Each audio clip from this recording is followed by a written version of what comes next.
spiritual formation may or may not look the same at different ages in life.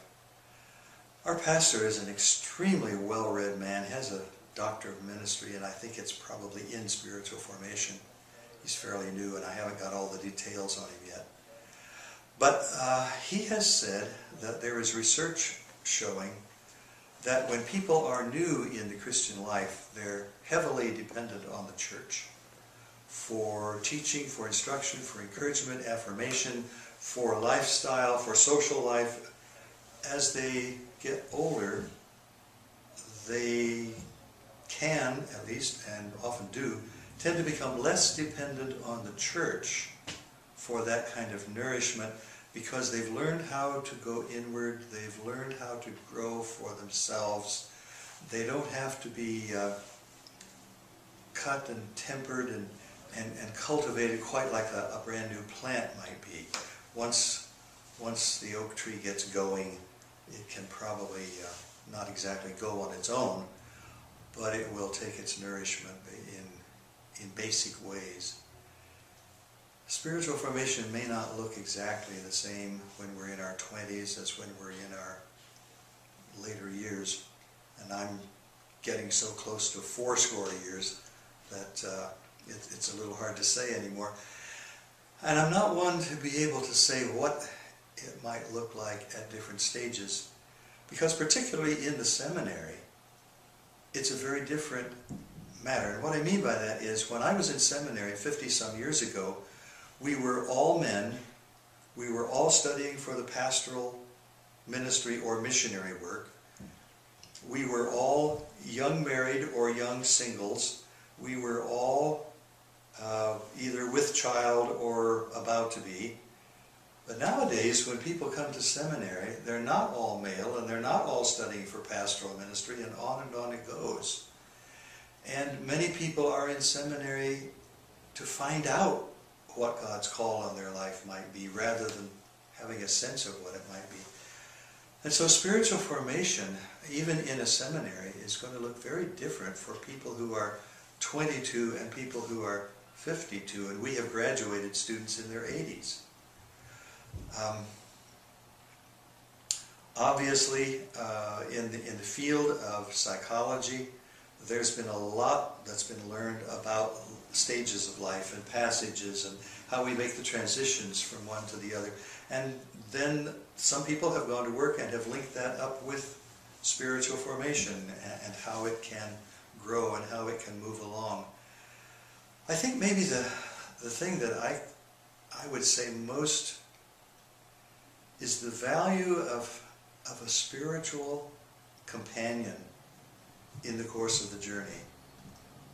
Someone to walk with me, to hear my whining, to give me a kick when I need a kick, to blow my nose when I revert to childhood and need that sort of thing. I'm talking about a spiritual director, even though I don't like the term spiritual direction. And the people I know who are spiritual directors think of it more in terms of spiritual companion. In the Celtic tradition, they talked about having a soul friend, an anamchara. And they even went so far as to say that trying to live without a soul friend was trying to be a body without a head. Someone with some sense of wisdom and maturity in the life of the Spirit, who can guide and encourage and affirm and discern, and then at times apply a bit of discipline, shall we say. And in the course of the last 20-some years, I've had two spiritual directors. One man for only about a year and a half, but we had logistical problems because we were not close to one another geographically, and it was very, very hard for us to get together. But he did a lot for me just in the course of about a year and a half.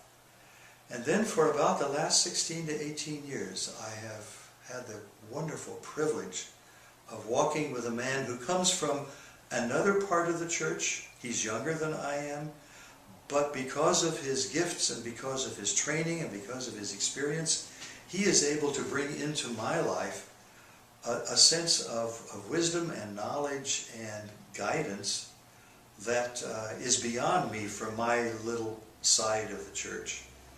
And thanks to him, I have been introduced to more in the Roman Catholic tradition and more in the Eastern Orthodox tradition. And the result is that together with the broadening and stretching that I experienced in Seminary Chapel, because it went through significant changes during the time that I was on faculty here, my life has become much more broad in awareness than it used to be or than it might have been. For example, in a book that I was reading recently by one of the outstanding communicators of the eastern side of the church to the rest of us, he made an amazing statement. He said, as we get on farther in the spiritual life, God becomes ever more intimate and ever more distant. Now, there are some people who might not understand that or might not agree with that. I happen to think that's exactly right.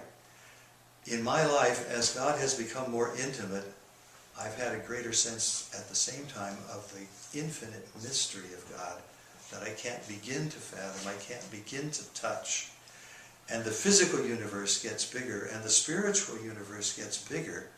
And thanks to a spiritual director who is, for me, an actual soul friend, my life is so much richer.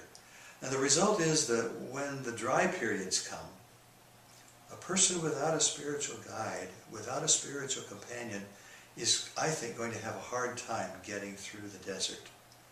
The desert times will come to all of us, and to some they come with more darkness than others. But if there is just one companion to help us get through, I think it may be worth the trip. I'm encouraged by the fact that Joshua and Caleb went together. And this has just come to me now as we're talking. It was Caleb and Joshua together who had the discernment and the wisdom to see what was really in the land, and who had the faith and the fortitude to see what was really in the promises of God. And I love the passage toward the end of the book of Joshua, where Caleb, at the age of 85, comes to Joshua, his old friend, and reminds him of the way they walked and the way they explored and the battles they fought, and says, will you give me some land that I can have for my own? And Joshua says, yeah, what would you like to have? And Caleb says, there's a mountain over there where the giants live, and I want to spend my days chasing giants through the mountain.